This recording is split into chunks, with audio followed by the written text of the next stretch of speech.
Hi guys, it's Mama Lo. Okay, Mama Lo guys.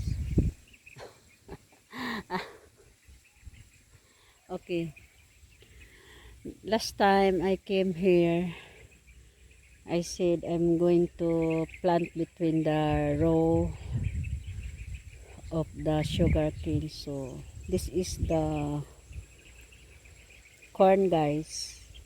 That one is the sugar cane. Then in the center it's corn. You know guys, some are flowerings already. Okay. 2 weeks ago now, we did not able to come back here because there are 4 rows was not able to finish weeding. So we just come back now. So this is the result guys. Some corn are not really growing well. Okay. But we applied already plain 14 guys. Will not mix anymore because the fertilizer are very expensive. So this is the result of my corn guys. Anyway, we'll just ask miracle. Okay, only God knows. She will do everything. He knows everything. So he knows everything that I work hard. So yeah, still I applied fertilizer guys. Still not too late, but the growth is not really good, but I think still bearing the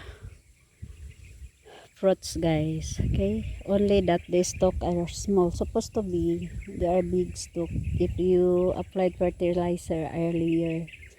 This is corn, supposed to be after 2 weeks you applied fertilizer. So this is all. Okay, some are flowering already, if you can see guys. Oh, the one you can see, that's a corn flowering. Okay. Okay. Yeah. Some are flowering already. Yeah. You can see that that has a flower. It's a corn. Okay. I'm after I sent my grandkids corn. I'm going to cook corn. Okay. Tora dito i-receive ko mo kwarta. Sakay na mo sa ako kay lakaw naman ko. Ganahan baklay, bahala mo. Sino it's hard guys to open. Oo, look at the puppies.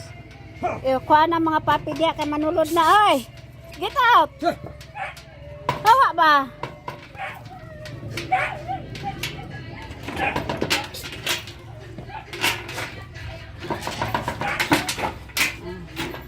This is a corn, clean already, remove already the husk. Okay, I'm going to cook this later. When I arrive, I'm going to pick up first my grandkids. Okay, okay guys. Okay.